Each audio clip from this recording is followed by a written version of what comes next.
wabarakatuh. Selamat sore, salam sehat untuk kita semuanya. Halo semuanya, selamat datang di program Sharing Session Kesmas. Kegiatan ini dilaksanakan oleh IAKMI DKI Jakarta bersama dengan pergerakan anggota muda IAKMI Jakarta Raya. Kegiatan ini diadakan untuk menjadi wadah berbagi informasi dari para ahli kesehatan masyarakat. Karena isu STR Kesmas yang masih dihentikan selama 1 tahun terakhir. Dan hingga sekarang ini, permasalahan STR Kesmas belum juga kunjung usai, sehingga tentunya akan membuat kondisi di lapangan, khususnya bagi teman-teman fresh graduate dan job seeker, lulusan itu akan seperti yang kita tahu bahwa seorang SKM atau sarjana kesehatan masyarakat tidak hanya dibutuhkan untuk menjadi seorang tenaga kesehatan, tetapi juga dapat berkarir di sektor-sektor yang lainnya. Maka dari itu, kami, IAKMI dan Pataya, PAMI Jakarta Raya, berinisiasi mengadakan diskusi dengan mengundang narasumber yang tentunya akan expert di bidangnya. Nah, untuk sharing session pada sesi kali ini, kita akan mengangkat tema yaitu karir sarjana kesehatan masyarakat di NGO atau Non-Government Organization. Nah, tentunya sebelum mulai, izinkan aku untuk memperkenalkan diri terlebih dahulu. Nama aku adalah Safira Indriani, aku dari staf P2K atau Pendidikan, Penelitian, dan Keilmuan PAMI Jakarta Raya dan mahasiswi dari Kesehatan Masyarakat Universitas Indonesia.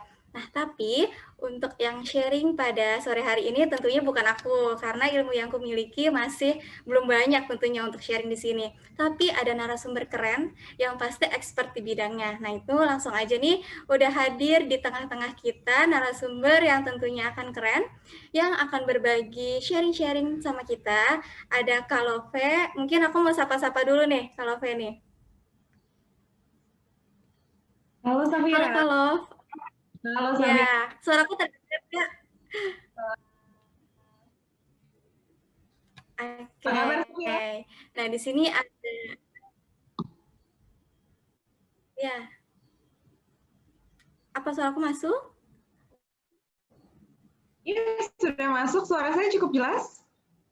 Oke, jelas. Alhamdulillah.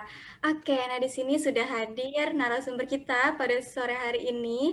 Ada Kalov ya, ada Kalov yang di sini akan sharing-sharing mengenai karir SKM di NGO. Nah, ini semoga teman-teman yang hadir pada sore hari ini bisa mungkin mencatat atau mungkin mendapatkan ilmu-ilmu yang bermanfaat sharing-sharing dari Kalov ini. Oke, nah mungkin Kak sebelum memulai pada sharing-sharingnya, izinkan aku untuk memperkenalkan dulu nih Kak Love tuh. Silakan. Ya, nah nah ini ada Kak Love yang akan menjadi narasumber kita. Nah, Kalofnya itu Kaloveria Sekarini. Dipanggilnya Kalof ya Kak? Bener kan ya? Betul. Oke.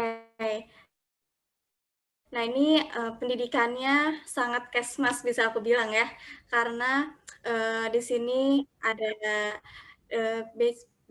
bachelor degree in Faculty of Public Health, yaitu major reproductive health, itu di University of Indonesia, dan saat ini juga S2-nya major biostatistic and demographic studies. Nah, ini juga di Universitas Indonesia.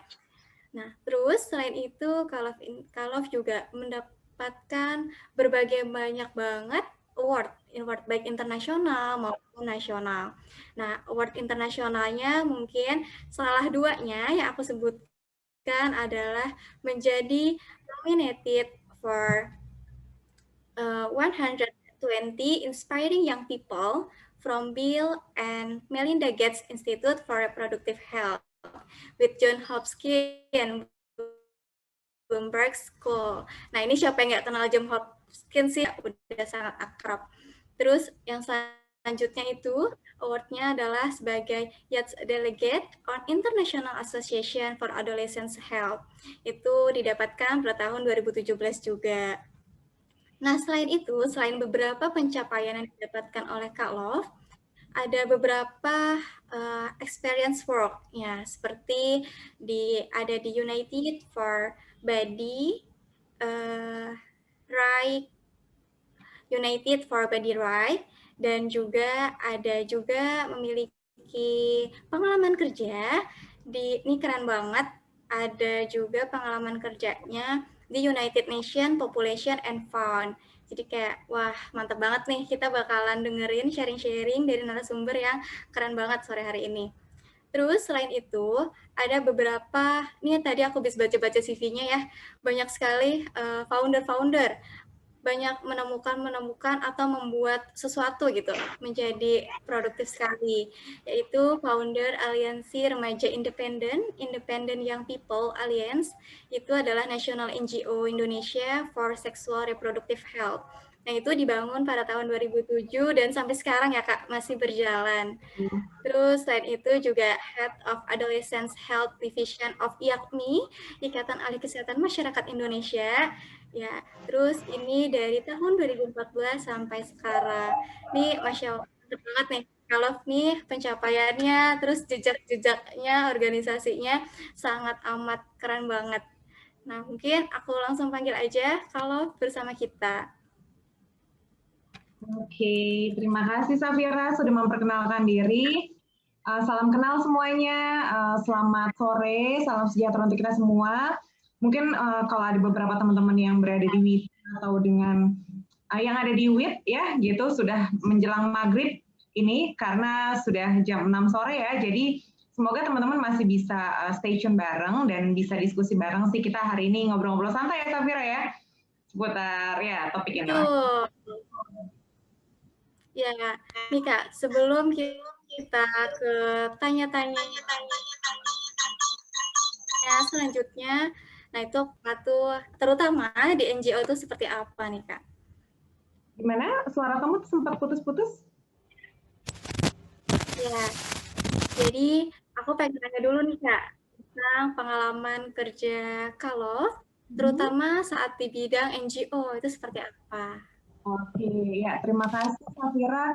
Kalau pengalaman di NGO sebenarnya saya ngawalin kerja di LSM itu dari tahun 2005 ya.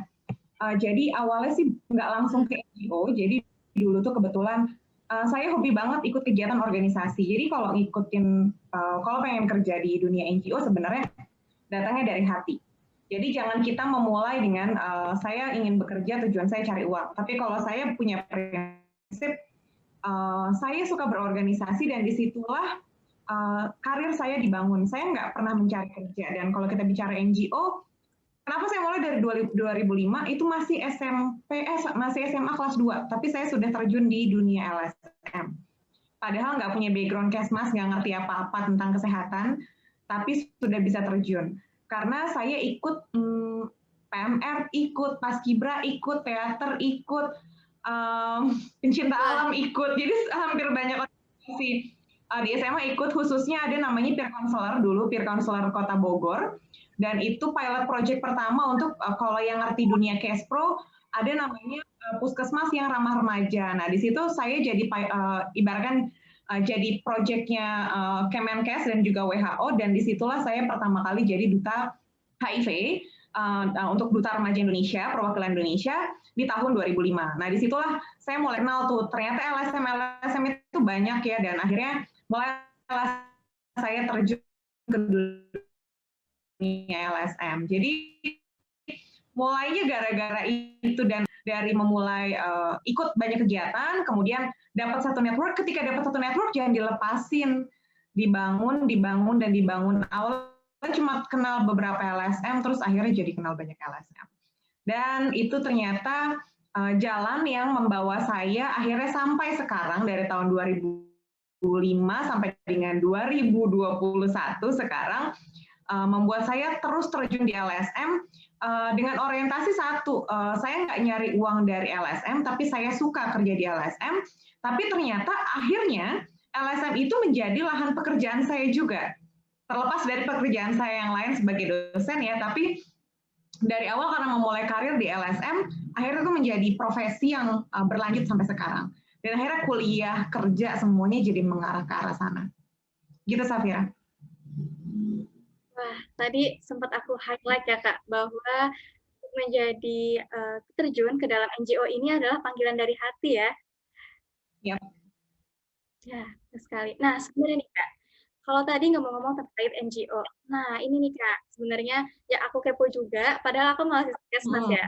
Tapi aku kepo nih Kak, sebenarnya apa sih Kak alasan dari Kak Love pada akhirnya memutuskan atau memilih menjadi sarjana kesehatan masyarakat, apalagi lagi memilih S2-nya juga kesehatan masyarakat nih. Jadi apa sih Kak membuat Kakak memilih atau berkecimpung di kesehatan masyarakat? Oke, ini pertanyaan yang bagus banget. Sebenarnya menurut saya ya dari bidang ini saya balik dulu ke karakter tiap orang. Karakter tiap orang itu beda-beda. Saya tipikal orang yang nggak pernah mau membayangkan harus kerja di satu kantor, datang pagi, pulang malam ke tempat yang sama setiap hari dan melakukan pekerjaan yang sama dan monoton setiap hari. Nah, kalau saya kerja di klinikal, saya pengen masuk dunia kesehatan karena saya suka dengan kesehatan. Tapi kalau masuk di klinikal, saya nggak yakin karakter saya bisa bekerja tiap hari di klinikal. Nah, akhirnya saya memilih untuk kerja yang non-klinikal, tapi maunya di kesehatan juga. Saya pengen mengeduket orang karena saya suka ngomong. Nah, itu saya rasa ketika dilihat cocok ya dengan kesehatan masyarakat, walaupun saya belum tahu tuh dalamnya Kesmas kayak apa. Tapi yang saya lihat, Kesmas itu ketika saya belum ngerti Kesmas ya, kalau sekarang sudah ngerti kan. Dulu tuh karena belum ngerti Kesmas, kayaknya seru ya. Ini belajar, itu belajar, semuanya kok dipelajarin, menarik banget. Jadi saya bilang Kesmas itu art, dan benar ketika belajar Kesmas, oh Kesmas tuh art ya, kita bisa belajar semua ilmu, kita bisa nyambungin semua ilmu dan muaranya ke Kesmas. Nah, artinya saya punya kesukaan, saya suka ngomong, saya suka bermasyarakat, saya suka social project, kok kayaknya pas banget dengan Kesmas. Nah, saya ingin balik lagi kepada prinsip atau profil dari kesehatan masyarakat. Yang saya harap sih teman-teman juga tahu ya, bahwa Kesmas itu sering banget digembor-gemborkan. Saya yakin dosen-dosen teman-teman juga banyak banget yang bilang bahwa kita punya profil Kesmas namanya Miracle. Mungkin teman-teman ingat ya, yang pertama adalah manajer. Benar, Kesmas tuh kalau nggak bisa ngelit, itu yang nggak bisa. Dan kalau kita bicara kerja di NGO, kita harus belajar jadi seorang manajer yang baik, at least jadi manajer untuk diri kita sendiri. Baru nanti kita menjadi manajer untuk masyarakat. Memanage apa? Memanage program kesehatan. Kemudian yang kedua adalah nah, itu PR-nya adalah membuat inovasi. Kalau kita kerja di klinikal bisa buat inovasi. Tapi balik lagi, saya kayaknya nggak tipikal orang yang bisa membuat inovasi dalam bentuk klinikal. Saya nggak punya kemampuan untuk itu. Tapi kalau mengembangkan ide-ide untuk mengembangkan sebuah program, kayaknya saya banyak banget di ide. Itu yang akhirnya menjadikan saya ingin terjun ke Kesmas. Karena saya punya banyak ide walaupun saya nggak bisa praktekin. Nah, siapa yang praktekin? Oh, kalau saya pengen punya ide bikin program aplikasi kesehatan, saya ajak anak IT. Artinya apa? Kita dituntut lagi ke profil yang ketiga, menjadi researcher, dan juga menjadi A-nya nih, apprentice, menjadi seorang pembelajar. Nah, itu balik lagi ke profil Kesmas. Akhirnya saya belajar banyak hal yang baru di Kesmas, kemudian bekerja sama dan berkolaborasi dengan banyak orang, karena Kesmas itu multidisiplin ilmu, kita nggak bisa belajar dan pakai kacamata kuda, belajar kesehatan aja, tapi kita harus belajar macam-macam. Kita terpaksa harus belajar IT, kita harus terpaksa belajar pertanian, bahkan kita harus belajar tentang kehutanan, kita harus belajar tentang marketing, kita harus belajar tentang banyak hal.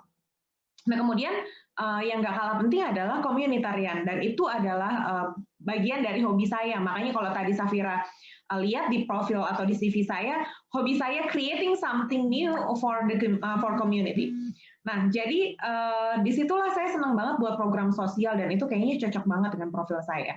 Dan yang berikutnya adalah leader dan juga educator. Itu semua adalah profil Kesmas, dan itu fit banget untuk kita semua benar-benar belajar dan matchingin. Dan sebenarnya itu juga yang dibutuhkan oleh LSM.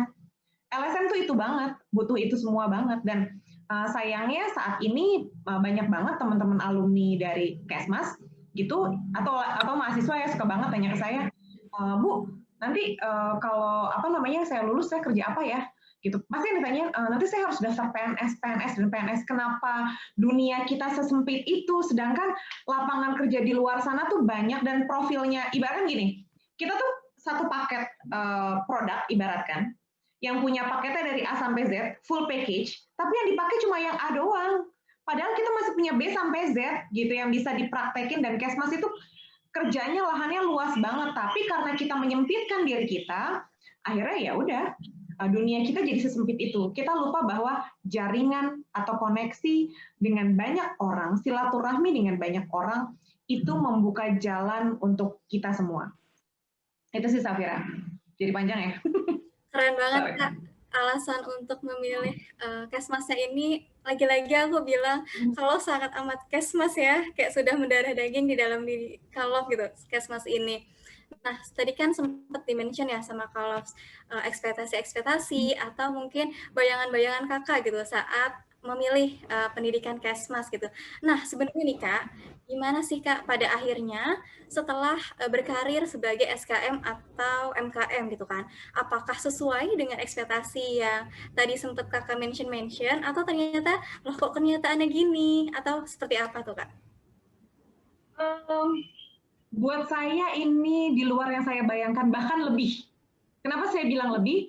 Saya hanya berpikir bisa bekerja fun, tapi it's more than fun. Ini sangat, kalau ada kata-kata yang lebih panjang dari super fun gitu ya, ini fun banget. Karena kenapa? Contoh kayak di situasi pandemi, ketika semua orang terdampak dengan pandemi COVID, saya nggak bilang yang lain sedang berkesusahan, saya senang-senang sendiri ya. Tapi artinya apa? Di situasi pandemi seperti ini, lahan kerja Kesmas nggak ada berhentinya. Lahan kerja di NGO nggak ada berhentinya dan nggak ada matinya.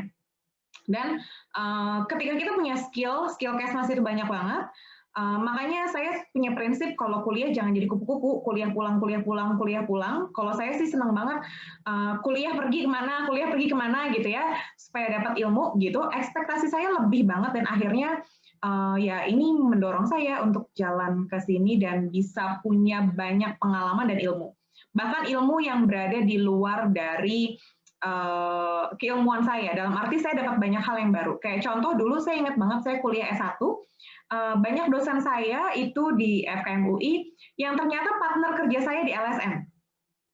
Jadi itu fun banget dan akhirnya saya sering kali dibilang, ya udah kalau yang ngajar nggak usah saya, kalau saya nggak masuk kamu aja yang ngajar, kan kamu satu LSM juga sama saya, jadi bisa kerja bareng, bisa ngajar juga. Jadi akhirnya banyak hal-hal yang di luar apa yang saya bayangkan dan itu jauh lebih menyenangkan. Menyenangkannya kenapa? Karena kita bisa kerja sesuai dengan yang kita mau, kita bisa mentarget diri kita mau menjadi apa. Kalau saya sih tipikal orang yang punya target dan tipikal orang pengejar mimpi. Karena buat saya itu sesuatu itu jangan cuma jadi mimpi yang hanya ada dalam otak, tapi sesuatu yang bisa dan harus diimplementasikan. Kamu mau punya target apa, so ya dikejar, jangan cuma menjadi mimpi. Gitu sih. Jadi beyond my expectation, better dari apa yang saya bayangkan. Oke, berarti setelah terjun menjadi seorang sarjana kesehatan masyarakat atau juga magister kesehatan masyarakat, ternyata ekspektasi Kalov ini melebihi dari yang dulu dibayangkan ya Kak. Kenyataannya tuh mungkin lebih indah gitu ya Kak. Kenyataan lebih indah gitu. Betul. Kenapa saya indah? Nah, sebenarnya nih Kak. Ya. Okay. Dilanjutkan aja Kak, silakan. Thank you. Ya, kenapa saya bilang lebih indah? Karena dulu gini, saya cuma berpikir kerja di LSM itu adalah hanya kerja di lapangan dulu. Jadi kerja di lapangan, kemudian berbuat untuk masyarakat, kalau dapat gaji itu bonus. Saya dulu hobinya, sampai sekarang sih hobi saya traveling gitu ya. Jadi bonusnya saya bisa traveling keliling dunia, keliling Indonesia begitu. Ternyata lebih dari itu. Bisa kerja di lapangan, bisa kerja di rumah, kemudian bisa mengerjakan isu-isu yang kita suka dan ingin kita geluti, dan rasa penasaran saya semuanya bisa terjawab dan tersalurkan, begitu kan? Dan kita benar-benar bisa bekerja dengan hati sesuai dengan apa yang kita suka. Kalau kita kerja pakai hati kan kerjanya happy ya, gitu. Nggak jadi bikin beban, walaupun mau kerja sampai tengah malam, mau lembur, itu akan jadi fun. Oke, ini benar ya. Tadi untuk menjadi NGO panggilan hati. Nah, untuk kerja juga kerjanya dari hati ya, Kak. biar Betul. kita kerjanya tetap happy, tetap enjoy. Oke, terus nih Kak, ke next. Nah sebenarnya nih Kak, kalau misalkan ditanya SKM atau mungkin lulusan ke kesehatan masyarakat, itu ranah kerjanya tuh misalkan bisa di mana aja sih Kak? Kan aku masih baru nih, masih tingkat 3. Nah aku belum terjun ke dalam pasca kampus. Nah mungkin saat pasca kampus nih Kak, lingkup kerja dari SKM ini tuh sebenarnya bisa kemana aja gitu. Karena sebenarnya nih ya Kak, banyak banget teman-teman aku yang tadi sempat ditanyakan sama Kalov juga, itu adalah bingung saat lulus dari SKM ini mau kemana kayak gitu. Banyak yang belum tahu. Bahkan orang-orang itu tahunya itu hanya oh kesehatan masyarakat ya, ujung-ujungnya ke puskesmas seperti itu. Jadi kayak sebenarnya itu lulusan SKM itu lingkup pekerjaannya itu bisa kemana aja sih Kak. Oke, makasih Safira. Nah, ini sebenarnya pertanyaan yang harus kita, sebelum saya jelaskan ranah kerjanya kemana aja, pertama kita harus kenalin dulu diri kita. Kita tuh suka ranah kerja yang seperti apa? Tipikal pekerja yang suka pakai otak, atau tipikal pekerja yang suka pakai otot, atau keduanya? Karena kalau saya suka dua-duanya, pakai otak juga, karena kalau pakai otak aja nanti saya obesitas, jadi biar nggak obesitas pakai otak juga, jadi biar lebih fun, banyak aktivitas juga, dan lebih banyak kenal orang. Ini saya nggak ngebully ya, tapi dalam konteks kita harus kenal dan harus memilih kemana arah kita suka. Kalau udah kenal kita suka, nih misalkan Safira masih semester 3, peminatan Kesmas tuh banyak. Ketika teman-teman kuliah di kampus teman-teman lihat ada peminatan apa aja. Nah, ketika kita lihat peminatan yang teman-teman suka, kita lihat ranah kerjanya. Sekarang kalau ranah kerja PNS udah jelas, saya nggak mau ngejelasin ranah kerja PNS. Itu lihat aja daftar lihat ke Menpan RB, list daftar PNS itu banyak. Oke? Teman-teman bisa masuk ke semua PNS, tapi PR saya dan pesan dari saya, jangan cuma lihat Kemenkes, BKKBN, jangan mentok di situ, tapi banyak kementerian-kementerian lain. Kementerian Pertanian pun perlu. Bahkan saya menjadi salah satu founder namanya Mari Berkebun di Rumah. Saya ngajakin ibu-ibu warga sekitar itu belajar tentang berkebun di rumah. Dan kemarin saya baru panen 50 ekor ikan patin, begitu. Kemudian panen sayuran juga, dan saya ngajarin ke petani bahwa dengan lahan sempit pun kita tetap bisa bertani dan bisa punya profit yang bagus. Tinggal masalah strategi dan juga marketingnya. Nah, artinya apa? Saya nggak punya background pertanian, saya nggak punya background peternakan, tapi modalnya satu, mau mencoba. Nah, artinya apa? Ranah kerjanya Kesmas tuh banyak. Yang pertama, sebelum kita ke NGO ya, yang lagi saya geluti sekarang adalah socio entrepreneurship. Itu yang saya lakukan dengan Mari Berkebun di Rumah. Di Mari Berkebun di Rumah itu kita ada Instagramnya, Mari Berkebun di Rumah. Itu aktivitas saya seputar berkebun. Awalnya itu adalah program untuk bapak saya pensiun. Saya nggak mau ketika orang tua pensiun, kemudian nanti banyak pikiran, stres. Saya pengen kita belajar Kesmas ketika masuk pensiun, tingkat stres menjadi tinggi, kemudian orang juga bisa banyak pikiran, nah akhirnya resiko penyakit menjadi banyak. Akhirnya saya buat program berkebun karena bapak saya suka berkebun.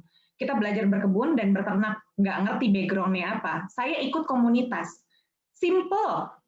Browsing, saya dapat namanya Indonesia Berkebun dan Jakarta Berkebun. Saya DM, saya tanya, boleh nggak ikut kegiatannya, boleh nggak saya datang ke sana. Datengin. Artinya, dari situ saya ikut, saya praktek, gagal, iya pasti. Namanya juga baru pertama kali berkebun, nggak tahu caranya gimana, gagal udah pasti. Tapi nggak usah takut untuk gagal dan coba lagi. Nah, kenapa saya kasih contoh itu? Sama dengan kalian pertama kali terjun di LSM. Sekarang gimana kalian tahu kalian mau kerja apa, sukanya apa, kalau kalian nggak nyemplung ke situ.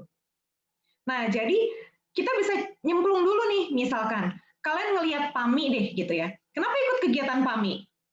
Kenapa bisa punya passion? Kayak Safira nih mau banget jadi MC. Nah, pasti kan ada alasan kenapa Safira mau jadi MC, ya nggak? Artinya apa? Kita berproses supaya akhirnya kita suka dan kita kenalan. Sama lah, kalau kita nggak kenalan, kita nggak tahu programnya kayak apa. Jadi, pesan saya, kalau nanya ranah kerjanya kemana?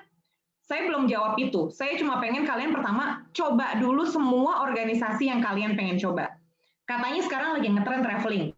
Saya bahkan bikin usaha di bidang traveling, open trip, jasa open trip begitu. Karena saya hobi traveling, saya pengen traveling saya gratis dibayarin orang.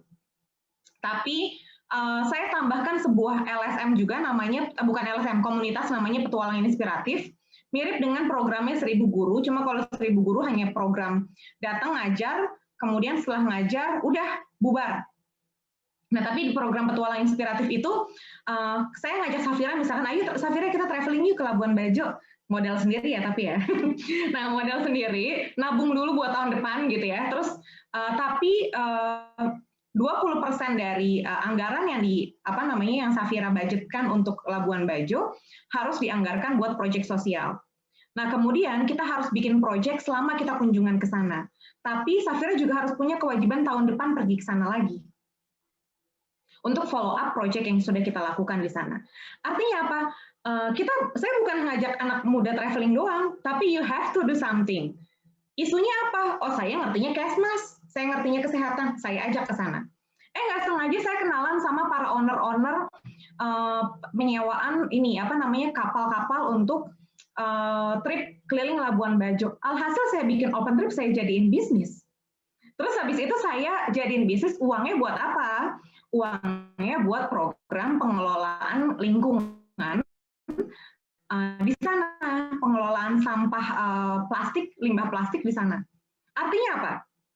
Dari satu program, dari satu ide gitu ya, dari kesukaan bisa berubah menjadi sebuah pekerjaan.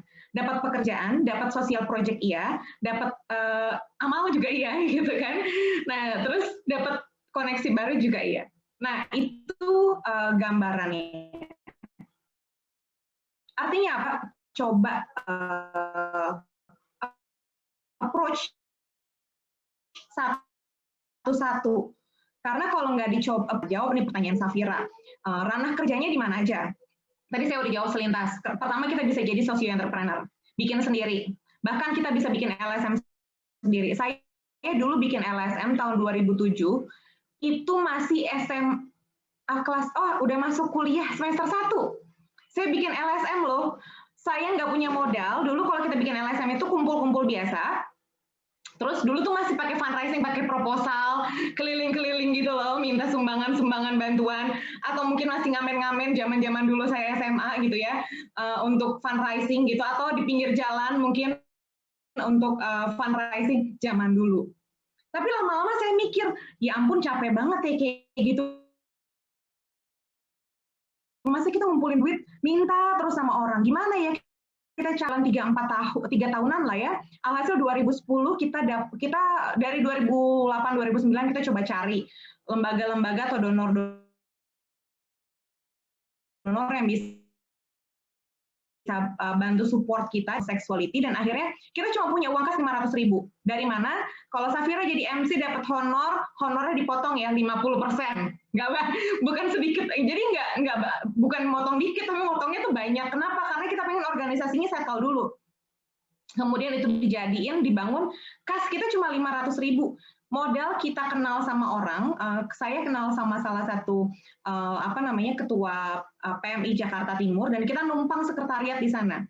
Ketika ada visit dari Belanda gitu, mau lihat lembaga kita nggak punya kantor, kita bilang ruangan kita numpang, keadaan kita begini, tapi kita punya program sosial banyak. Uangnya dari mana? Uangnya patungan. Dan akhirnya mereka mau support dana sampai 5 tahun. Dan sekarang 10 tahun. Gitu. Dan saya pada saat itu masih baru lulus SMA, dan dari situ saya ajak yang lain, saya mau kalau saya udah lewat umurnya 24 tahun, saya nggak boleh jadi pengurus. Harus yang muda, yang gantian, yang muda lagi, yang lebih muda lagi, supaya idenya tetap ide anak muda. Karena ide anak muda, umur saya sama umur Safira pasti idenya beda. Gitu. Jadi ide-ide itu akan lebih banyak ketika ketemu sama yang lebih muda lagi gitu, lebih inovatif lagi. Nah, jadi saya pengen itu regenerasi terus. So, artinya ranah kerja yang pertama socio entrepreneurship dan juga NGO. Nggak harus gabung di NGO, tapi kita bisa create NGO sendiri. Start dari komunitas. Tadi ya socio entrepreneur, NGO dengan develop sendiri dari buat komunitas dan berkembang menjadi sebuah lembaga yang dari kecil menjadi besar. Sekarang fundingnya bisa sampai miliaran.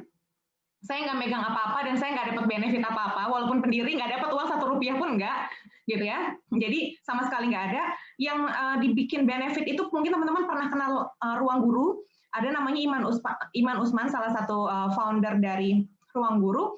Dia juga dulu kita sama-sama bareng dan dia punya ide yang simple gitu. Gue pengen ngajar, tapi ngajar ini pengen didigitalkan dan juga pengen semua orang bisa belajar banyak hal, tapi ya dapat income dari situ gitu. Dan akhirnya sekarang lihat, jadi salah satu perusahaan yang besar banget, udah jadi startup yang sangat besar di Indonesia dan menjadi pelopor kan untuk pembelajaran digital. Artinya apa? Ya memang mungkin Iman Usman bukan orang Kesmas ya, tapi artinya apa? Kita berangkat dari cara yang sama. Kalau saya memang dibuat untuk non profit, kalau Iman Usman dibuat untuk profit. Gitu. Jadi cuma beda konsepnya, mau non profit atau profit. Nah, kemudian kalau pengen gabung di LSM, ranah kerjanya di mana-mana aja itu banyak banget. Pertama, kalau kamu gabung Kesling, coba deh di Kesling itu banyak banget lembaga-lembaga yang bergerak di bidang kesehatan lingkungan. Ya, saya perlu sebut satu-satu ya, nanti kalau disebut satu-satu banyak. Teman-teman bisa browsing kalau mau suka WWF, mau suka climate change, mau suka Sea Soldier, mau suka macam-macam deh, teman-teman bisa ikut. Kalau butuh linknya, butuh koneksinya, boleh deh nanti chatting sama saya nggak apa-apa. Kamu mau minta link dong kalau organisasi yang bergerak di bidang lingkungan itu apa aja, dan kalau ada kenalan kontak personnya saya boleh nanti share kontak personnya atau minimal nama organisasinya, kamu bisa chatting dan ikutan gabung. Nah, jangan ekspektasinya kamu gabung, nanti dapat duit nggak, dapat gaji berapa gitu ya. Jangan ekspektasi ke sana dulu, saya bilang kenalan dulu, tahu suka apa enggak. Kalau suka, jalanin, kalau nggak suka, coba dulu, jangan nggak suka langsung pergi ya. Nggak suka, coba dulu. Udah dicoba lagi masih nggak suka, coba lagi. Kalau masih nggak suka juga, emang mungkin nggak cocok dengan passion kita. Oke. Nah, kemudian LSM lokal banyak, nasional banyak, LSM internasional juga banyak. Tapi yang bekerja di lokal. Nah, contoh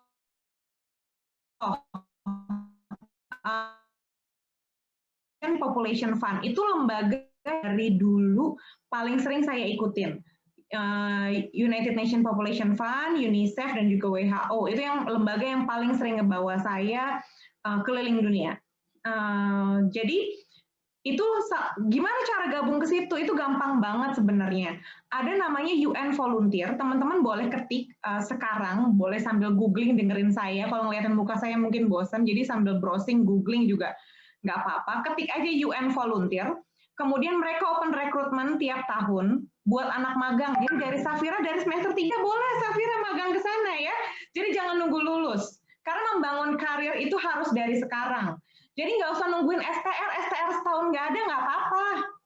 Jadi kalian browsing buka di Google, gampang banget, lowongan kerja NGO banyak banget. Tapi pasti pertanyaan pertama adalah, syaratnya harus lulusan SKM, IPK minimal 3,5, aduh, nggak nyampe segitu gimana dong? Harus jago bahasa Inggris, baik bahasa Indonesia atau baik lisan maupun tulisan. Ya saya nggak nyampe situ Kak, ya udah deh saya menyerah. Masa kita kalah sebelum berperang? Nah jadi daftar aja dulu. Saya tuh berapa kali daftar, apply di lowongan kerja NGO itu, jadi banyak project coordinator, tapi syaratnya adalah S2, padahal saya masih S1. Lulus juga belum, tapi diterima. Kenapa? Karena kan itu bidangnya kesehatan. Tapi lucunya dari zaman saya SMA sampai sekarang kerja di nyemplung ke NGO, tahu yang ikut siapa? Jurusan komunikasi, anak sosial, anak human. Terus anak kesmasnya kemana? Dokternya kemana? Bidangnya mana? Perawatnya kemana? Nggak ada. Yang kerja di LSM tuh di bidang kesehatan tuh dikit banget. Jadi LSM nasional boleh, UN agency boleh, LSM internasional boleh. Ada plan, ada Save the Children, ada banyak banget deh. Pokoknya LSM yang kalau saya sebutin satu-satu tuh akan banyak banget. Nah, tergantung teman-teman sukanya di bidang apa ya. Nah, boleh nih teman-teman nanya aja langsung, misalkan ini saya langsung agak-agak potong nih ya, Safira. Kalau misalkan ada yang mau nanya, Kak, saya kerja di bidang ini, saya kuliah di bidang ini, peminatannya peminatan K3 misalkan, saya peminatannya Kesling, saya peminatannya gizi, saya peminatannya apa,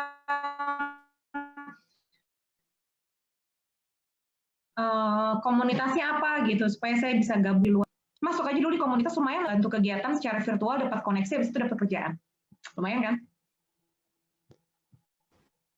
Keren banget. Kalau berarti benar ya Kak, bahwa lulusan SKM ini nantinya untuk ranah kerjanya itu ada meetings gitu kan, kayak tadi sempat di-mention ada di PNS juga, terus sempat bilang juga tadi apa sociopreneurship kayak gitu, terus bisa juga di NGO atau di LSM. Bahkan jangan sampai nih ya, ranah kita di LSM itu ternyata diambil gitu sama yang lain kayak gitu kan. Oke, ini kalau misalkan tadi ini ya, kalau itu ceritanya itu kayaknya yang bahagia-bahagianya gitu, yang apa, yang seneng-senengnya lah dari SKM. Tapi Kak sebenarnya nih ya Kak, kalau misalkan menurut Kakak, dalam pandangan Kakak, terhadap kondisi sekarang ini, terkait tantangan dari sarjana kesehatan masyarakat itu di dalam dunia kerja itu seperti apa sih Kak? Nah ini sekarang bahasa tantangannya nih, kalau tadi kan udah bahas terkait yang seneng-senengnya, kayak gitu. Oke, tantangannya sebenarnya banyak. Karena saat kita nyemplung ke dunia Kesmas, itu banyak hal yang kita nggak pelajarin di kuliah.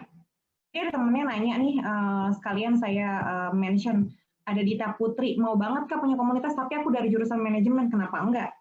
Saya punya satu temen, dia hanya office boy di S Hardware, di salah satu mall di Jakarta.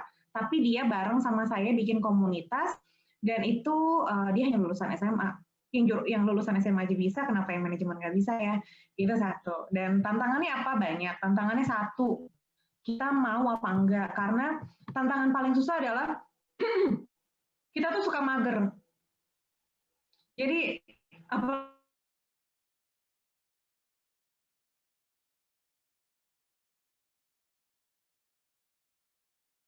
kayak masih kita disuruh ngerjain banyak hal tapi nggak digaji. Nah, siap nggak kalian kerja pertama kali nggak digaji gitu? Nah, jadi udah kerjanya capek, begadang, lembur, kadang ke lapangan, kayak misalkan contoh, saya kemarin ke Palu dan juga Lombok yang ada tsunami dan juga gempa gitu ya. Datang ke sana, pergi, capek-capek nggak dibayar, gitu. Beberapa kali memang disupport oleh pemerintah, tapi seringkali juga kita pendanaan sendiri gitu kan. Ya susahnya otomatis kadang-kadang kita ngeluarin kocek sendiri gitu ya. Kemudian nggak digaji juga, begadang juga, ngerjain semua hal yang kita nggak tahu. Kalau saya dikasih pekerjaan, saya selalu jawab saya bisa. Karena buat saya itu menjadi nggak bisa ketika saya bilang nggak bisa, jadi saya bilang aja dulu bisa. Masalah saya udah coba terus saya nggak bisa, udah coba berkali-kali gagal, baru saya lapor, maaf Pak, saya nggak bisa. Oh ya nggak masalah gitu ya. Nah, jadi tantangan yang paling besar itu sih, kita males. Kemudian memang di awal nggak punya modal. Dulu saya bikin komunitas juga nggak punya modal sama sekali ya, namanya anak sekolahan punya modal apa sih gitu ya, uang jajan juga pas-pasan gitu. Nah dari situlah kita belajar fundraising. Kalau sekarang saya belajar tentang investasi. Jadi saya mulai belajar money management dan juga belajar membuat sebuah investasi, dan dari investasi diputar jadi dana untuk modal kita meningkatkan atau menambah skill. Kenapa? Karena ketika nyemplung ke NGO, kita nggak pernah tahu kita dapat tantangan apa. Misalkan, pada zaman saya SMA kelas 3, mau ujian akhir nasional, tapi saya kontrak dari UNFPA, ada sama kelas 3 loh kontrak dari. Nah, jadi otomatis dengan adalah balik lagi, kitanya mager atau enggak, atau seniat itu atau enggak gitu ya. Kalau akhirnya kita bisa menghalau tantangan itu dan kita coba jalanin, itu akan jadi bagus. Nah itu yang pertama ya, terkait dengan magernya kita. Dan yang kedua adalah berani tampil beda. Karena ketika dulu saya nggak hobi ngomong kayak sekarang, dulu juga kalau mau ngomong tuh rasanya gemeter, takut-takut, malu-malu gitu ya. Nah akhirnya sekarang malu-maluin gitu ya, jadi belajar untuk tampil beda, belajar untuk ngomong depan publik gitu ya, dan belajar sesuatu hal yang baru. Kemudian perdalam juga tantangan yang berikutnya adalah karena kerja di masyarakat, kita bermasyarakat, kita Kesmas, kerja di LSM. Tantangan yang berikutnya adalah budaya nih, budayanya beda-beda. Kemudian kalau ketemu orang dengan gaya dan budaya yang berbeda, itu juga jadi tantangan tersendiri. Dan yang kedua sih, ya tantangannya adalah siap menghadapi apapun yang terjadi di depan mata. Karena kalau kayak waktu itu saya diminta jadi project coordinator, dari yang saya nggak bisa nyetir motor, suruh masuk ke pelosok-pelosok desa, motornya motor biasa tapi jalanannya off-road gitu ya, itu jadi tantangan juga kan, butuh skill untuk bisa nyetir motor dari yang nggak bisa jatuh-jatuh lama-lama bisa. Nah jadi artinya apa? Tantangannya sebenarnya adalah melawan diri kita sendiri sih, kita bisa nggak melawan rasa takut tentang apa yang terjadi di depan sana, kemudian berani mencoba. Itu tantangan paling besar, karena kalau kerja di NGO, bisa dibilang ada sedih ada enggaknya gitu, karena sedihnya adalah tadi kita nggak tahu apa yang ada di depan mata. Kalau kerja di kantor kan udah jelas nih job desk-nya gitu ya, kerja di puskesmas sudah jelas job desk-nya, kerja di kementerian udah jelas job desk-nya, tapi kerja di LSM ada job desk-nya cuma ada yang tertulis, banyak juga yang nggak tertulis gitu. Jadi kadang di luar dengan ekspektasi kita, dan kita kadang-kadang butuh belajar lebih dan belajar ekstra. Nah enaknya kalau skill kita makin keasah, jam terbang kita makin keasah, kita nggak pernah tahu koneksi satu, karena koneksi bisa nyambung ke yang lain, dan akhirnya lahan kerja kita menjadi semakin luas. Kamu bisa ngerjain double, triple, bahkan lebih dari triple gitu ya untuk ngerjain satu project. Jadi orangnya satu gajiannya bisa 10 kali.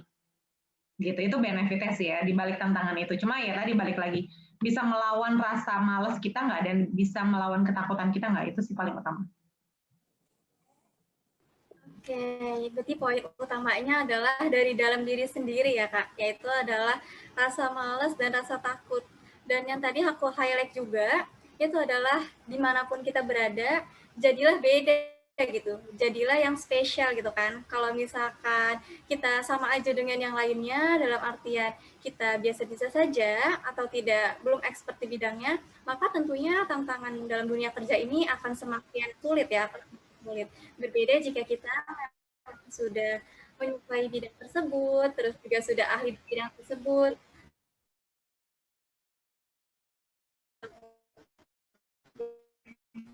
Oh.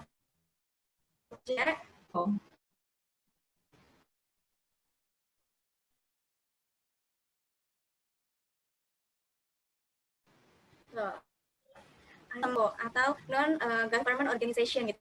Nah sebenarnya NGO itu apa sih Kak? Mungkin di sini ada beberapa teman yang belum tahu apa sih dari tadi disebut-sebut NGO itu. Oke, ya NGO itu non-government organization. Kalau kita terjemahkan namanya lembaga swadaya masyarakat. Nah itu biasanya organisasinya bisa didirikan oleh perorangan atau juga kelompok. Kayak saya kemarin mendirikan LSM itu kelompok ya. Nah ini ada yang dilakukan karena sukarela, ada yang tujuannya tanpa mencari keuntungan, ada yang tujuannya untuk mencari keuntungan. Tapi bagaimanapun juga dua-duanya pasti ada profitable-nya, ada profitnya, cuma beda tujuannya aja. Kebanyakan LSM itu LSM atau lembaga-lembaga yang memang bekerja sama untuk masyarakat, tujuannya sosial. Jadi mereka akan dapat dana-dana dari pemerintah dan juga dana-dana dari internasional juga, dan juga dana-dana dari masyarakat. Namanya juga lembaga swadaya masyarakat, dibangun oleh masyarakat. Jadi organisasi non-pemerintah bisa dibilang. Nah itu mereka kerjanya banyak banget. Mulai dari ada LSM yang bekerja di bidang birokrasi, kerjaannya advokasi, merubah kebijakan, gitu ya. Jadi kayak saya pernah di organisasi saya bikin LSM yang Aliansi Remaja Independen itu bukan hanya untuk mengeduket, tapi kita juga membuat advokasi kebijakan. Jadi beberapa kali kita melakukan revisi undang-undang, misalkan undang-undang perkawinan anak, gitu ya. Undang-undang perkawinan, maksudnya undang-undang perkawinan, yang kita rubah adalah pasalnya, merubah usia perkawinan dari 16 tahun untuk perempuan menjadi 21 tahun. Tapi akhirnya goals-nya nggak segitu ya, nggak apa-apa lah, tapi setidaknya lebih maju. Kita berarti melakukan perubahan kebijakan. kita rapat sama DPR, MPR, bayangin anak SMA dulu ya, tapi udah ikut-ikutan begituan. Nah, jadi itu advokasi. Ada yang kerja-kerjanya untuk ke masyarakat, kayak mungkin kalian lihat UNICEF misalkan sering ada di mall-mall ya, mereka mengumpulkan dana, mengumpulkan dukungan, mengumpulkan support, atau ada namanya Garda Pangan Indonesia, mereka kerjasama fokusnya di gizi, mereka fokus di gizi, mereka mengajukan proposal ke seluruh warung-warung besar, warung kecil, bahkan mall-mall dan juga restoran, makanan-makanan bukan sisa ya, makanan yang masih utuh, tapi expire date udah tinggal dikit lagi. Contoh misalkan pisang yang warnanya coklat pasti nggak akan dilaku dijual di supermarket, tapi masih bisa dimakan kan, hanya karena warnanya aja berubah. Nah, supaya tidak banyak makanan terbuang, makanan itu diolah kemudian didistribusikan ke masyarakat yang membutuhkan. Nah, itu kerja-kerja LSM. Nah, gimana caranya? Kok kita kerja sosial tapi tetap juga bisa dapat uang gitu ya? Nah, karena kan kita punya program, ada struktur organisasinya juga, ada manajemennya juga. Nah, teman-teman bisa kerja di manajemennya. Jadi sambil dapat pahala juga gitu ya karena ikut kegiatan sosial, tapi juga tetap bisa menghasilkan uang juga. Nah, tapi kita harus bedakan niatnya. Yang sosial-sosial mencari uang gitu ya. Kalau kerja ya kerjanya harus profesional, seperti itu. Jadi itu gambaran kurang lebih tentang LSM itu apa ya, gitu. Oke, selanjutnya nih Kak, tadi sempat akhirnya udah dapat gambaran ya terkait NGO itu apa atau LSM. Karena tadi sempat di-mention, tapi apa sih sebenarnya NGO atau LSM tuh? Nah, dari paparannya Kak Love, akhirnya udah dapet pencerahan nih aku. Nah, selanjutnya nih Kak, tadi kan sempat di-mention ya, kalau misalkan di NGO itu adalah kita tuh lebih ke panggilan dari hati, kayak gitu kan. Nah, sebenarnya tadi sih sempat dijelaskan juga, yaitu sebenarnya bagaimana akhirnya ini kakak memilih berkarir di dunia NGO selain yang panggilan dari hati tadi gitu. Mungkin ada maksud tertentukah kenapa kakak pada akhirnya memilih untuk berkarir di NGO gitu dibandingkan dengan prospek-prospek Kesmas yang lainnya kayak tadi bisa PNS atau mungkin bisa yang lain-lain semacamnya, tapi kakak memilih di NGO seperti itu. Oke, alasan pertama saya tadi saya sudah jawab juga dan informasikan di awal bahwa saya nggak hobi kerja di satu bidang yang sama, monoton itu aja. Berarti karena saya nggak suka sesuatu yang monoton, saya harus cari sesuatu yang bervariasi. Dan yang kedua, saya itu tipikal orang yang gampang lupa. Kalau saya belajar terus, saya artinya mengasah ilmu saya terus. Di LSM kita bisa ngasah ilmu. Dan yang ketiga, semakin tinggi jam terbangnya kita, semakin tinggi pula honornya. Kalau PNS coba mau naik pangkat, mau naik jabatan berapa tahun dulu naik? Dari golongan berapa, kalau ada jenjang jabatannya, kalau enggak kapan naiknya? Gitu kan? Nah, nanti saya nggak bilang, saya nggak underestimate PNS ya, tapi dalam arti itu perspektif saya. Karena buat saya, kita bekerja tuh harus based on kinerja. Kalau kinerja kita baik, kita berhak mendapatkan salary yang lebih baik. Kalau kinerja kita baik, kita berhak untuk mendapatkan jenjang karir yang lebih baik. Nah, kalau kerja di LSM, kita bisa menata, kamu mau berada di jenjang karir yang mana? Mau jadi orang yang implementasi terus di bawah kah? Atau mau jadi orang yang bisa berada di top level management? Nah, saya cuma punya satu sih sebenarnya impian saya. Saya ingin punya financial freedom di usia muda. Target saya pengen punya financial freedom di usia 40 tahun. Nah, dengan kerja di LSM, LSM itu tidak selalu minta full tiap hari masuk kantor. Jadi saya itu sekarang gabung masih di 4 organisasi, gitu, yang LSM yang full, bisa dibilang full di organisasi tersebut, gitu, full digaji juga, tapi saya bekerjanya nggak tiap hari di sana, jadi saya bisa punya 4 gaji dari LSM yang berbeda-beda begitu dan bidang yang berbeda-beda, tapi saya ada di rumah aja, cuma bedanya adalah kerja kerasnya. Jadi saya pengen punya financial freedom seperti itu. Nah, kalau kita kerja di pemerintahan nggak bisa kayak gitu.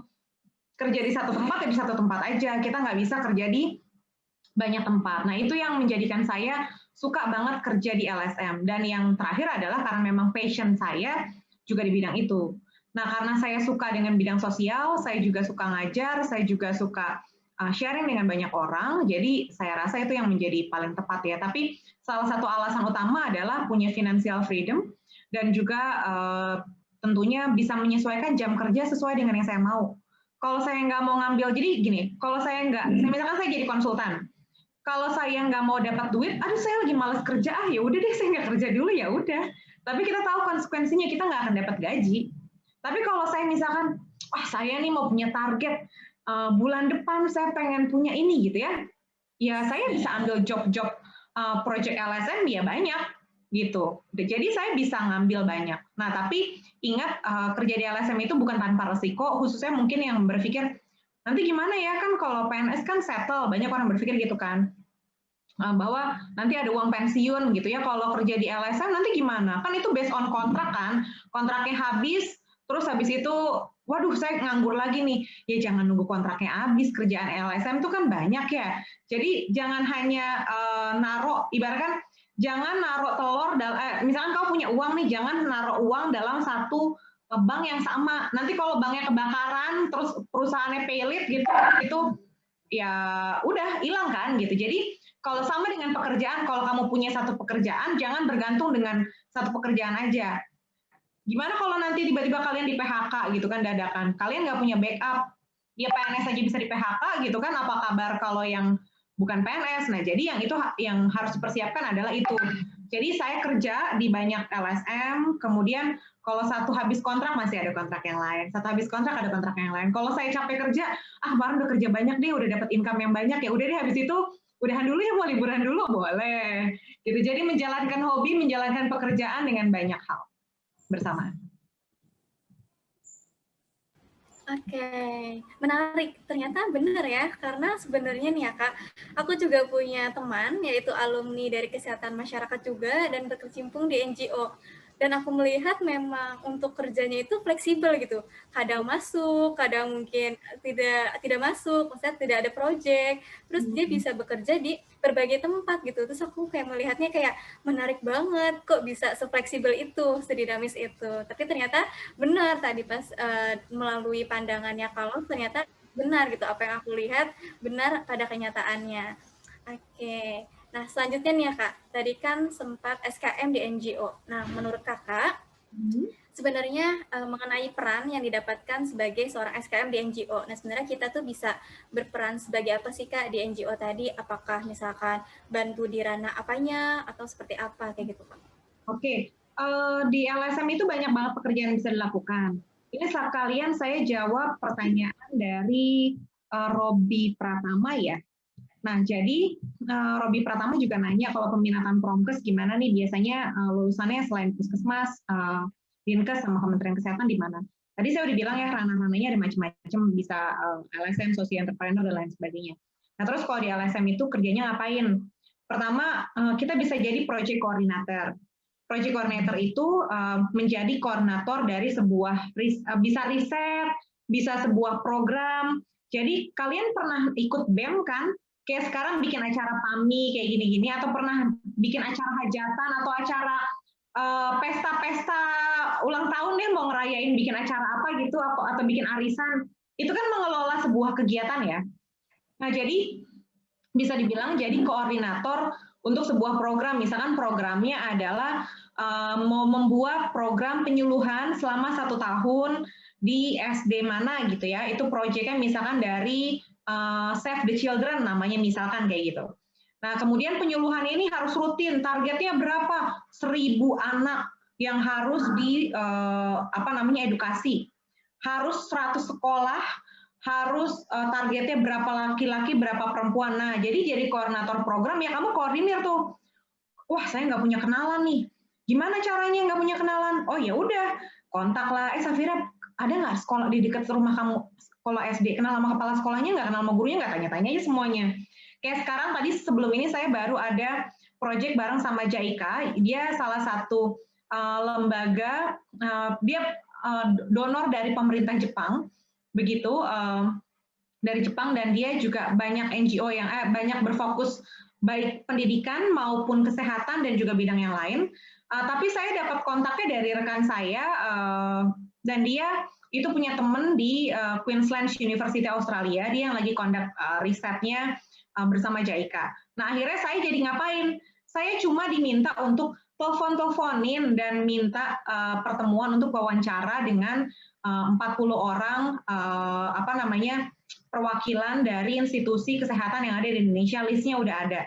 Saya kenal nggak dengan orangnya? Nggak kenal. Saya kenal nggak dengan kontak person yang ada? Saya nggak kenal, tapi saya mulai dari cari websitenya, saya cari nomor teleponnya, saya tanya teman-teman semua yang saya tahu. Itu namanya project coordinator. Atau bisa juga ikut riset, namanya jadi research coordinator. Itu yang pertama. Itu paling gampang.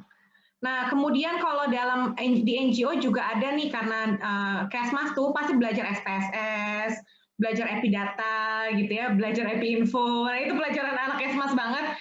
Paling gampang semua NGO itu pasti banyak proyek untuk jadi pengambil data enumerator. Kemudian jadi supervisor, kemudian menjadi selain itu tuh kalian bisa jadi koordinator lapangannya gitu yang memantau kondisi lapangan seperti apa.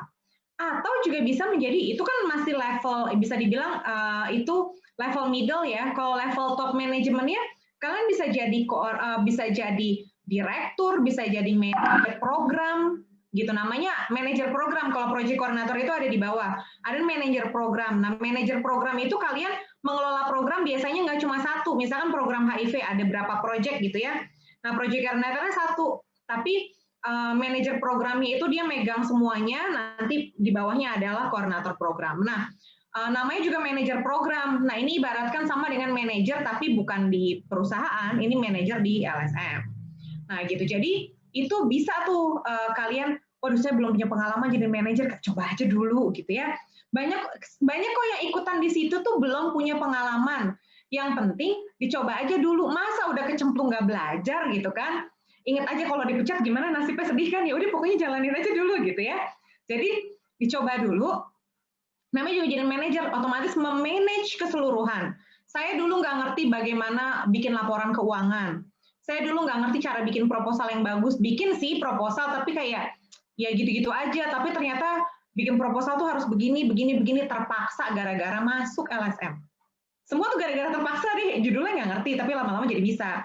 Nah, jadi apalagi teman-teman yang tadi siapa, Robi ya, Robi udah gabung di Promkes, terus habis itu pengen kerja di LSM. Waduh, kalau anak Promkes apalagi jago desain, jago bikin editing video, editing foto, gitu, itu juga kepake banget di LSM. Bahkan saya pernah kerja di satu, ini kemarin LSM saya yang di Asosiasi Kesehatan Remaja Indonesia, kebetulan saya nyulik-nyulik anak muda, saya culik-culik, pokoknya ada salah satu anak SKM, akhirnya ada satu orang yang mau saya culik gitu ya, susah banget nyulik anak SKM yang mau ya sampai terus-terusan ya. Akhirnya anak Kesmas itu kita ajak dia jadi pembicara di Global Health Adolescent Global Health Week gitu, saya lupa judulnya. Jadi intinya pertemuan global untuk anak muda, dan saya minta dia bicara. Kak, saya nggak bisa bicara bahasa Inggris. Tenang, kita bikinin kata-katanya bareng. Nanti kalau ditanya gimana Kak, saya nggak bisa jawab. Tenang, kita bantu jawab bareng. Online ini nanti kita bantu jawab. Yang penting maju aja dulu. Pede kan? Kapan lagi maju di forum global? Saya juga dulu maju di forum global, bahasa Inggris saya jelek banget. Nah, terus habis itu ada teman, salah satu lagi saya ketemu anak sekolah, habis nyari anak Kesmas susah, coba anak Kesmas sekarang ada yang kenalan, ayo kita gabung bareng gitu kan. Nah, jadi anak Promkes punya skill, jadi skillnya jangan ngomong aja ya, skillnya kan namanya promosi kesehatan, berarti harus bisa membuat media-media kesehatan inovatif. Ya sekarang mau dibikin YouTube, mau dibikin podcast, mau dibikin macam-macam. Nah, itu PR-nya Kesmas kan, bikin tuh. Nah, di Kesmas sekarang, apalagi ya zaman COVID sekarang nih, wah ini butuh banget. Kita kemarin di Asosiasi Kesehatan Remaja ini kita bikin buku. Ada salah satu anak Kesmas yang jago banget gambar. Akhirnya dia jadi ilustrator juga. Gajinya gede lagi. Gitu. Satu karakter 150.000, dia bikin 10 karakter, 20 karakter, gede. Padahal biasanya dia gambar buat iseng-iseng doang. Sekarang jadi income kan gitu. Terus habis itu awalnya cuma nggak bisa desain. Akhirnya kita minta dia desain. Gitu. Akhirnya jadi dapat income juga. Nah, jadi artinya pekerjaannya banyak. Mulai dari mendevelop buku, mendevelop film, mendevelop video, membuat pesan-pesan kesehatan, menjadi koordinator sebuah program, memanage, bahkan membuat financial planning untuk kesehatan. Nah, ini financial planning-nya juga nanti kita nggak kecemplung sendiri. Tenang, semua itu dapat pelatihan. Biasanya nanti kita dikasih pelatihan, ini bikin budget plan untuk program kesehatan, nanti kita bikin anggarannya sekian, sekian, sekian. Kemudian advokasi kesehatan. Kita bikin kebijakan-kebijakan, peraturan-peraturan. Jadi yang bikin aturan-aturan bisa kita juga yang buat. Nah, jadi di situ PR kita tuh membuat kebijakan-kebijakan. Awalnya saya nggak ngerti bikin kebijakan-kebijakan tuh gimana, lama-lama jadi ngerti. Jadi banyak banget sebenarnya kalau diomongin. Kerjanya apa? Banyak banget. Nah, nanti biasanya kalau kalian ketik lowongan kerja NGO atau lowongan kerja LSM, gitu ya. Nah, kamu sukanya apa? Misalkan LSM HIV, ketik aja LSM HIV, LSM lingkungan, LSM pendidikan, diketik aja nanti muncul. Kemudian nanti biasanya ada job description-nya. Nah, tugasnya ngapain itu mereka akan kasih tahu secara detail. Enaknya di LSM tuh kayak gitu sih, udah jelas job desk-nya apa. Nanti kamu bekerja di bawah bidang apa dan ngapain aja. Kalau nggak bisa ada yang kita nggak ngerti, nggak masalah. Nanti biasanya akan dapat pelatihan dan pelatihannya banyak banget. Dan siap-siap kalau di LSM, kalau saya sering dibilang sama adik saya, hobinya absensi bandara. Minimal absen seminggu 2 sampai dengan 3 kali, baru pulang pergi lagi gitu ya. Karena kerja di LSM itu siap dikirim kemana saja di seluruh Indonesia dan di seluruh dunia. Begitu. Oh, ini sekalian ya, sorry, boleh ya sekalian ya jawab pertanyaan Lutfia. Kak, mau tanya dong kalau kerja di NGO harus pengalaman nggak? Kalau belum banyak pengalaman dari SMA gimana Kak? Kan tadi saya bilang, saya masuk LSM belum punya pengalaman.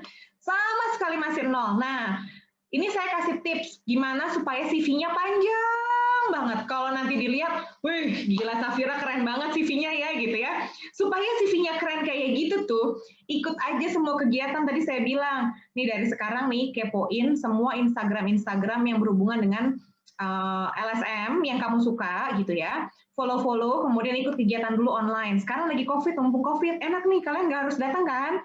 Jadi nggak perlu pakai modal jalan ongkos ke sana. Jadi COVID ikutan aja kegiatan virtual. Kemudian ikut tanya bagaimana saya bisa berpartisipasi dan ikut di kegiatannya. Nah kalau ada lowongan volunteer atau sukarelawan untuk kesini secara online gitu, ikutan aja, ikutan rapat-rapatnya, nanti kenalan dengan orang baru. Nah dari situlah baru dapat pengalaman gitu ya. Jadi jangan nunggu udah punya pengalaman, karena kebanyakan orang anak muda suka takut nih, kok saya belum punya pengalaman, saya nggak berani ngelamar di sini gitu. Jangan takut, ngelamar aja dulu. Gagal itu pasti. Saya juga ngelamar banyak kok dulu, suka iseng-iseng aja kalau dapat syukur nggak dapat syukur. Yang paling saya suka lamar adalah beasiswa ikut konferensi ke negara mana dulu kayak gitu. Dari yang awalnya nggak pernah dapat, kalau udah dapat sekali, dapat lagi, dapat terus deh jadinya, enak kan? Gitu. Oke, ini keren banget nih, kalau nih. Tadi bener ya, kalau misalkan di NGO itu, seorang kesmas itu banyak ya ternyata peluangnya. Kayak tadi salah satunya itu adalah project atau research coordinator. Nah, sebenarnya nih ya Kak, kalau tadi Safira ngerasa bahwa core competence yang di mention itu sebenarnya kita udah dapat belajar nggak sih? Kayak misalkan tadi dibutuhkan manajemen gitu. Nah, kita di kesehatan masyarakat di S1-nya itu kita juga belajar kan manajemen kebijakan kesehatan. Terus tadi dibutuhkan misalkan SPSS, terus Epidata, terus juga yang lain semacamnya. Itu kita juga sudah belajar gitu. Jadi jangan takut walaupun kita memang belum pernah pengalaman kerja di sana, tapi setidaknya kita punya ilmu gitu. Nah, tinggal ilmunya inilah diaplikasikan langsung gitu ke dunia kerja nanti seperti itu. Oke, ini sembari aku membacakan juga nih Kak, ada pertanyaan. Ini sambil kita jawab-jawabin pertanyaan aja ya Kak. Ya, jadi halo selamat sore. Perkenalkan saya Dwi Sulis. Nah, mahasiswa Kesmas. Izin bertanya, apakah menurut Kakak penting untuk memilih menjadi volunteer di bidang yang sesuai dengan peminatan yang dipilih dan cita-cita yang diinginkan? Nah, tujuannya itu adalah untuk menambah menambah pengalaman di bidang yang akan kita geluti nantinya. Misalnya peminatannya itu, misalkan Kak Sulis ini mungkin KIA atau Kespro. Nah, lebih baik memilih menjadi volunteer di organisasi yang menekankan pada kesehatan reproduksi dan remaja kah atau seperti apa? Oke, ya. Makasih banget pertanyaannya dari Dwi Swelis. Ini pertanyaannya menarik banget. Nah, ini sebenarnya sebuah jawaban yang sulit sebenarnya buat saya saya jawab ya. Karena untuk menemukan kesukaan kita kadang belum tentu bisa cepat. Contoh, kalau saya kebetulan beruntung masuk UI, peminatannya ada banyak, gitu ya. Jadi ketika saya milih, itu saya milih sesuai dengan kesukaan. Walaupun tadi kalau saya ngobrol-ngobrol di belakang layar sebelum acara ini dimulai, tadi Safira nanya, ternyata kalau S2-nya biostat gitu kan ya. Nah, padahal S1 saya Kespro, nah murtad kan gitu ya, jadi nggak nyambung.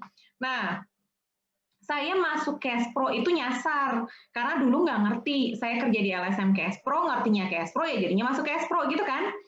Padahal ternyata peminatan Kesmas ada banyak. Dulu saya nggak ngerti, makanya tahunya itu aja. Jadi ngambil itu. Tapi ketika S2, wah ternyata ya, kalau saya jadi konsultan gaji saya lebih gede. Terus kerjanya lebih enak. Kerjanya hitungannya hari loh. Gitu. Jadi hitungan hari kerja. Kalau kamu kerjanya 30 hari, ya digaji 30 hari. Gaji kerjanya 16 hari, kerjanya 16 hari. Bahkan ada yang kerjanya 7 hari. Ada yang kerjanya beberapa jam. Jadi hitungannya lebih detail. Dan makanya saya ngambil jurusan biostatistik. Kenapa? Supaya lebih jago lagi riset. Tadi Safira bilang kan, udah belajar statistik nih gitu ya. Kadang kita nggak bisa. Nah makanya saya ngerasa saya pengen menggeluti di bidang itu, lebih belajar lebih dalam lagi dan bisa sesuai. Nah tapi kan nggak semua teman-teman seberuntung itu. Ada kampus yang nggak buka semua peminatan. Misalkan sukanya K3, tapi nggak ada K3. Sukanya Kespro, tapi adanya Promkes. Pengennya Kesling, tapi Keslingnya nggak buka. Gitu. Pengennya gizi, tapi nggak ada peminatannya. Nah, jadi artinya kalau kebetulan peminatannya kamu suka, sesuai dengan passion kamu, sesuai dengan cita-cita kamu, enak dong. Peminatannya cocok, cita-citanya cocok, impiannya cocok, ambil peminatan, ambil kegiatan volunteer sesuai dengan yang kamu suka. Tapi kalau masuk Kesmasnya aja nyasar. Ini saya tanya nih jujur, ayo coba boleh ketik di kolom chatting. Masuk Kesmas terpaksa atau memang pengen jadi Kesmas gitu ya? Karena banyak banget yang masuk itu nyasar. Nah ini yang saya harus menekankan ke teman-teman. Kalau nyasar dinikmatin. Anggap namanya nyasar yang menjadi berkah. Jadi kenapa saya bilang nyasar yang menjadi berkah? Artinya kalau udah masuk Kesmas, peminatan yang nggak cocok, gitu ya, ikutin naluri. Kalau naluri kamu sukanya bidangnya KIA Kespro, jalanin. Tapi kalau kamu lebih suka isu yang lain, kamu boleh geser ke bidang yang lain. Sesuai dengan yang kamu suka. Karena bukan berarti, Kesmas kan tadi saya bilang multidisiplin ilmu. Bukan artinya peminatannya K3, kacamatanya K3 aja. Jadi banyak kok teman-teman yang teman saya itu peminatannya Kesling, tapi kerjanya di bidang K3. Ada teman saya kuliahnya gizi, tapi akhirnya kerjanya di LSM lingkungan. Nggak nyambung kan kerjanya kuliahnya di gizi, tapi ngambil LSM di lingkungan, karena dia ternyata lebih senang kerjaan di isu lingkungan. Nah, jadi sama dengan tadi Safira nanya, saya kaget kalau peminatannya biostat S2-nya kenapa nggak ngambil Kespro lagi gitu ya. Nah, karena tadi saya bilang, saya sudah punya pengetahuan. Jadi kamu harus punya gini, kalau kenal Love, kenalnya expertnya di bidang Kespro, kenalnya di isu kesehatan remaja. Nah, kamu tuh harus punya image itu. Jadi kita harus membangun image. Gitu ya, kalau zaman Mario Teguh itu tuh ya, zaman Mario Teguh. Jadi kamu tuh harus membangun karakter gitu. Jadi kita harus bangun karakter, kamu tuh orang yang expert di bidang apa. Kalau kamu sukanya IT, sukanya main TikTok, jangan disepelein the power of main TikTok. Teman saya itu jadi influencer TikTok tapi seputar kesehatan. Jadi ya nggak apa-apa. Jadi punya hobinya main TikTok, ditekunin main TikToknya, tapi bikin konsep yang bagus, yang nanti disukai orang, yang juga bisa mendapatkan passive income. Nah, jadi itu yang juga harus dibangun. Nah, jadi karakternya dibangun dan disesuaikan dengan apa yang kamu suka. Jadi bebas ya, Dwi Sulis gitu ya, mau ngambil yang sesuai dengan peminatan atau cita-cita kah? Yang penting sesuai dengan hati, karena kalau ngerjainnya terpaksa pasti nggak akan enak banget. Oke, selanjutnya mungkin Safira, kita lanjut ya. Oke, ini Mantap banget ya tadi jawaban-jawabannya dari kalau tadi ya. Bener banget. Sebenarnya tadi terkait ini ya, salah apa tadi menyesal gitu masuk SKM atau tadi kecemplung ya. Sebenarnya aku salah satu yang kecemplung nih Kak. Tapi iya, tapi ternyata saat aku memasuki SKM gitu kan, belum SKM sih, di Kesmas gitu, di Kesmas, itu ternyata ini aku banget gitu. Ja, kayak aku bahagia di sini, kayak aku baru tahu setelah aku mendalami, setelah aku masuk kecemplung di sini. Seandainya aku nggak di sini, mungkin aku nggak bersyukur itu gitu, karena aku bersyukur kalau aku sempat berkecemplung di sini. Oke, nah bener banget ya tadi kata kalau misalkan kita udah kecemplung gitu, maksimalin lah, maksimalin. Karena pilihannya adalah kalau misalkan kita udah kecemplung, mau tenggelam atau kita tetap berenang. Nah, semoga kita menjadi orang-orang yang tetap berenang gitu, tetap menggali potensi kita di tempat yang kita udah kecemplung tadi. Oke, kita lanjut ke pertanyaan selanjutnya ya, Kak. Mungkin sebelumnya maaf juga untuk teman-teman yang memberikan pertanyaan di kolom chat, itu akan dibacakan nanti di akhir sesi. Selanjutnya aku akan memberikan pertanyaan terlebih dahulu. Tadi sempat dibahas tentang karir SKM di NGO. Nah sebenarnya nih Kak, kalau tadi kan di sebelah sana itu ada jenjang karirnya, misalkan mungkin saat ini jadi kepala departemen atau besoknya atau misalkan 5 tahun kemudian bisa jadi langsung menjadi ketua Kemenkesnya dan yang lain semacamnya. Itu ada jenjang karirnya gitu. Nah, sebenarnya bagaimana sih Kak perkembangan karir seorang SKM di NGO? Adakah jenis-jenis perkembangan karirnya atau misalkan SKM itu juga tetap bisa berkembang loh ternyata walaupun misalkan di NGO kayak gitu. Oke. Ya, karir di NGO itu juga sebenarnya luas. Tadi seperti saya bilang, mulai dari project coordinator, kemudian jadi manajer program, nanti at the end bisa jadi direktur. Kalau udah jadi direktur, itu akan biasanya nggak mungkin dari direktur turun kan. Nah, biasanya jadi direktur tuh panjang banget ya, bertahun-tahun nggak ganti-ganti. Nah, atau kalau sudah berada di level direktur, biasanya kalau pindah ke LSM lain juga levelnya akan jadi sama. Direktur ke direktur lagi. Karena sudah punya track record yang bagus kan. Gitu. Jadi jenjangnya juga sama sebenarnya dengan jenjang-jenjang di perusahaan swasta atau jenjang yang ada di PNS gitu. Bedanya nggak ada eselon 1, 2, 3, 4 aja, tapi lebih kepada tadi misalkan project coordinator, kemudian project manager, kemudian akhirnya menjadi manager, kemudian menjadi direktur, sama aja. Bedanya direktur eksekutif ini memang mengelola sebuah lembaga gitu ya, LSM. Cuma beda bentuknya aja, satu perusahaan, satu lembaga pemerintah, yang satu adalah lembaga non pemerintah. Seperti itu. Jadi jenjang karirnya kurang lebih sama sih. Dan bahkan enaknya bisa naik dengan cepat. Karena sangat-sangat menyesuaikan dari skill kita. Enaknya kerja di LSM itu nggak selalu ngelihat titel.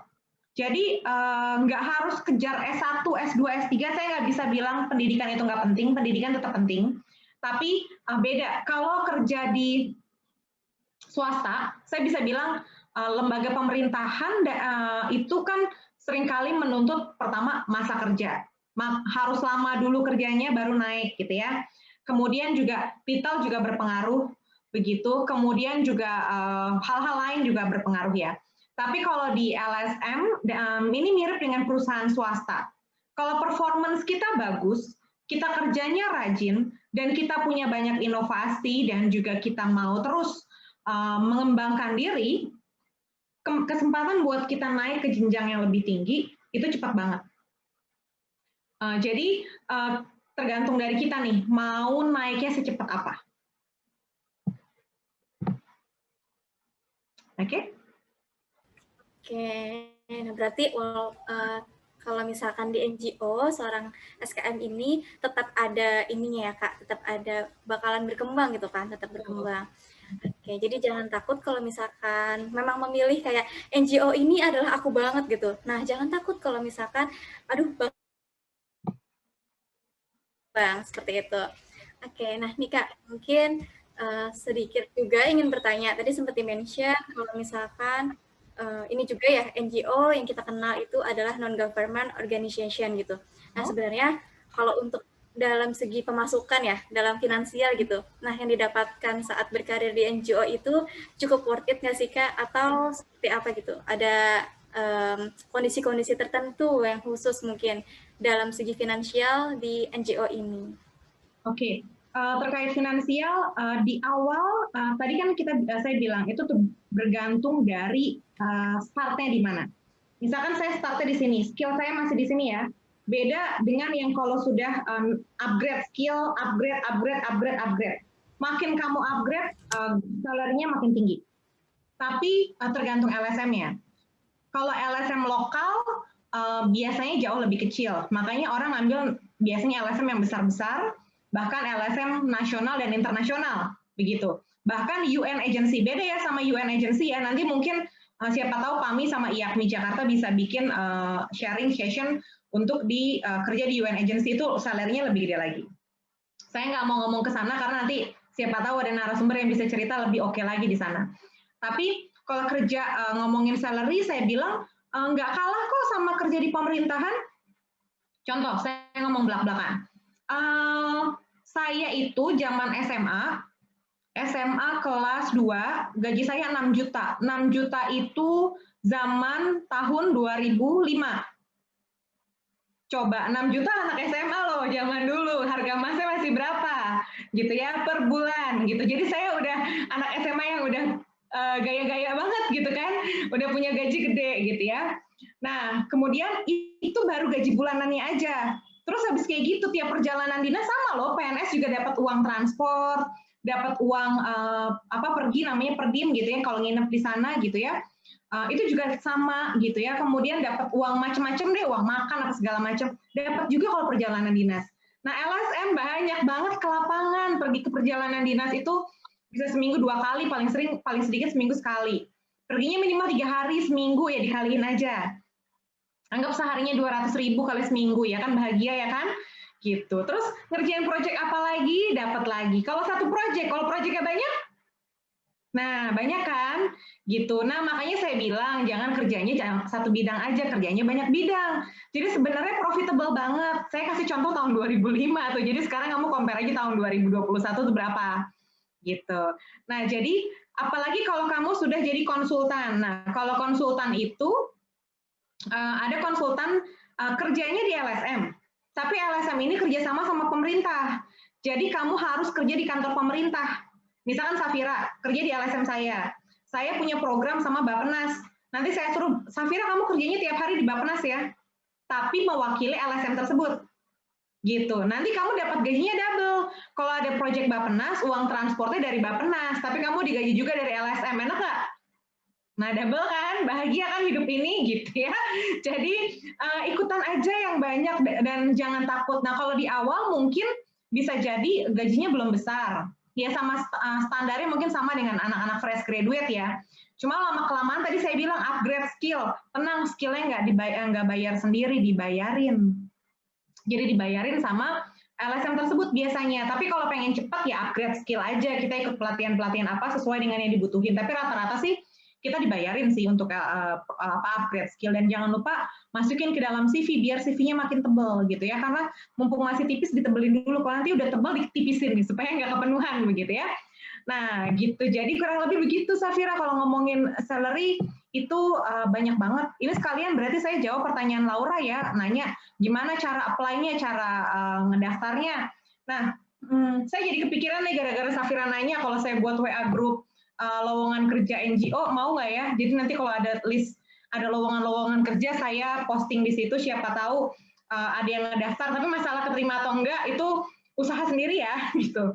Nah tapi saya kasih tips dulu dikit mungkin. Pertama kebiasaan yang namanya alumni nulis email judulnya nggak ada, kemudian kata-katanya nggak ada, tahu-tahu attach CV gitu. Nah terus CV-nya nggak menarik. SD, SMP, SMA, terus habis itu kuliah gitu doang. Padahal ada pengalaman magang, punya skill, main TikTok aja saya tulis juga kalau saya jago main TikTok gitu kan, saya bikin YouTube editor, jadi content creator, jago nulis, bikin puisi pun ditulis karena banyak buku-buku juga yang dibuat juga. Jadi tergantung dari LSM-nya apa. Jadi saya kemarin gabung ke komunitas pendongeng, saya nggak bisa dongeng tapi saya pengen tahu, pengen belajar sama komunitas dongeng gitu ya. Jadi oh ternyata skill-skill belajar cerita ke anak, kemudian belajar ekspresi, mau manyun, mau gimana itu juga ternyata punya dampak positif secara psikologis dan lain sebagainya. Jadi banyak skill ternyata yang dipakai dan ternyata banyak banget dan luas banget LSM itu. Tergantung kesukaan kamu di mana. Saya aja sampai detik ini masih suka ikut komunitas. Kemarin yang terakhir saya ikutin yaitu komunitas mendongeng. Jadi saya ikutan juga biar supaya kalau someday saya punya anak, saya bisa belajar ngedongeng buat anak saya. Minimal buat diri sendiri, syukur-syukur bisa ikutan juga gitu kan. Gitu. Nah kalau cara ngelamarnya sama apply email, kemudian kirim emailnya jangan sekali, kalau nggak ada respon seminggu, email lagi, kalau nggak ada respon lagi, email lagi, kemudian telepon juga, Bapak Ibu saya sudah ada lowongan kemarin tanggal segini dibuka pendaftaran sampai tanggal sekian, kira-kira apakah sudah ada email saya sudah diterima atau belum ya, kemudian apakah lowongannya sudah ada yang mengisi, karena saya kebetulan apply di situ, nggak apa-apa telepon tanya. Nah jadi itu memang butuh usaha sih buat dan butuh effort banget. Dan ketika lagi apply, kepo-kepoin tuh Instagramnya, websitenya, semuanya dikepo-kepoin dan lihat update-nya terus. Kalau saya sih hobinya kayak gitu. Nah, tapi karena sebenarnya saya sejujurnya saya nggak pernah ngelamar sih, saya seringnya dilamar. Nah, tapi biasanya tips-tips yang tadi saya sampaikan itu biasanya mempan sih gitu. Saya biasanya apply karena memang suruh daftar, jadi supaya buat formalitas ya. Nah, tapi kalau untuk bisa sampai di titik itu harus punya network yang banyak, karena kalau udah punya network yang banyak, jadi enak kan? Ya siapa yang tahu? Sekarang saya ketemu Safira, ketemu siapa nih? Ada Iqbal, ada Nur Ansyah, ada Baik Nur Lucy, dan lain sebagainya. Siapa yang tahu nanti tiba-tiba kita kenal, kemudian kolaborasi bikin project bareng. Kan nggak pernah tahu gitu. Jadi kita bisa nambah koneksi juga gitu kan. Nah jadi kayak gitu sih. Sekalian mungkin jawab ya pertanyaan dari baik Nur Lucy, Alvina. Nah ini ada hambatan nggak ya ketika kita membuat kebijakan? Hambatannya tuh banyak banget. Saya dulu bareng sama namanya Yayasan Kesehatan Perempuan, kita mau amandemen Undang-Undang Perkawinan Anak, Undang-Undang Perkawinan nomor 1 tahun 1974, pengen kita rubah supaya bisa anak perempuan itu kan tadinya menikah boleh di usia 16 tahun, dan kita pengen ubah undang-undang tersebut supaya baik laki-laki maupun perempuan baru boleh nikah ketika umur 21 tahun. Itu udah lebih dari 10 tahun kita advokasi, berubahnya lama banget.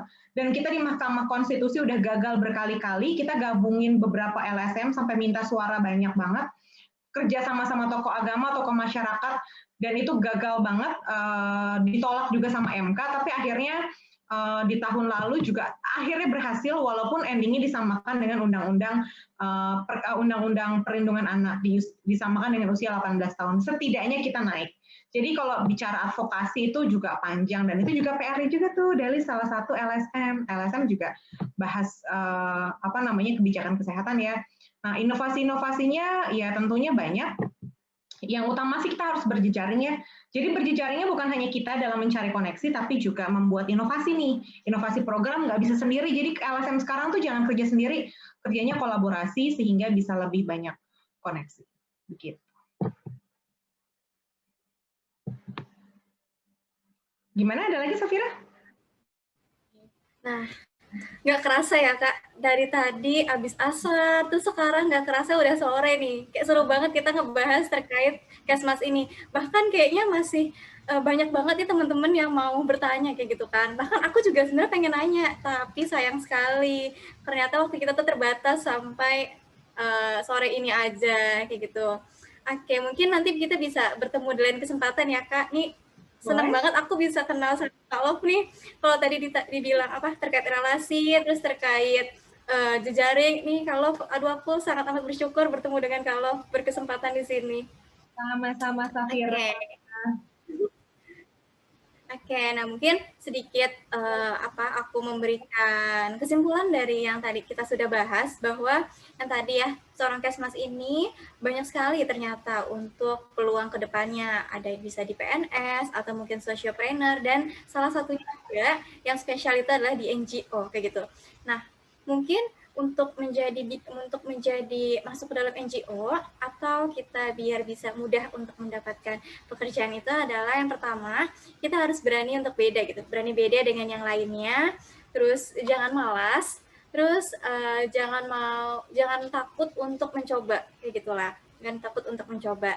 Dan untuk potensi seorang sarjana kesehatan masyarakat di NGO itu sebenarnya banyak sekali.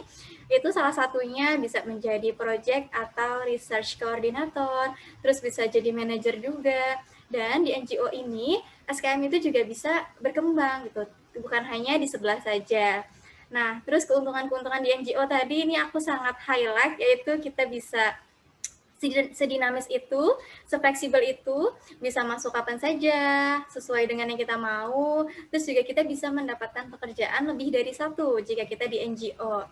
Nah, mungkin poin pentingnya juga yaitu jangan lupakan terkait koneksi dan jejaring dan juga kolaborasi, karena kita ini adalah kesehatan masyarakat yang mana poin utamanya core kompetensinya adalah miracle ya. Tadi sudah disebutkan sama Kak Love, miracle yaitu salah satunya adalah untuk berjejaring dan untuk berkolaborasi, karena ilmu kesehatan masyarakat ini adalah sangat multidisiplin dan sangat kurang kalau misalkan kita tidak berkolaborasi dan membentuk jejaring seperti itu. Oke, ini terima kasih banyak buat Kak Love yang sudah bersedia aku tanya-tanya dari tadi sore sampai sekarang udah gelap. Ya, mungkin di lain kesempatan kita bisa bertemu kembali dan bisa tanya-tanya lebih dalam lagi. Oke, terima kasih juga untuk semua pihak yang sudah membantu terlaksananya kegiatan ini. Makasih untuk Mbak Love, untuk selaku narasumber kita, untuk waktu-waktunya. Terus insya Allah sharing session ini, jangan khawatir teman-teman, insya Allah sharing session ini akan diadakan secara rutin. Dan untuk selanjutnya kita akan menghadirkan sarjana kesehatan masyarakat yang insya Allah berkarir menjadi legislator. Nah, mungkin kepo kan kayak apa? Nah, makanya untuk pelaksanaannya tetap ditunggu ya. Nah, kita akan infokan melalui sosial media kita, yaitu di sini ada Facebook, Instagram, dan YouTube-nya, yakni DKI Jakarta. Nah, buat teman-teman yang masih pengen kepo-kepoin terus terkait karir dari seorang SKM, bisa banget untuk mengikuti kanal media sosial kami agar tidak ketinggalan informasinya. Nah, mungkin sekian dari aku yang dari tadi sore sampai menjelang gelap ngoceh-ngoceh terus di sini. Aku ya semoga teman-teman tidak bosan bertemu dengan aku. Kurang lebihnya mohon maaf, dan terakhir boleh untuk teman-teman semuanya, untuk Bapak atau untuk Ibu, untuk mengisi daftar kehadiran dan feedback di link yang sudah dikirimkan di chat Zoom di bawah ini. Nah, itu gunanya adalah untuk kedepannya seperti apa, untuk sharing session selanjutnya. Tuh. Oke, nah mungkin itu aja, sekian dari aku, kurang lebihnya mohon maaf. Selamat sore semuanya. Assalamualaikum warahmatullahi wabarakatuh. Ditunggu terus ya sharing session sesi selanjutnya.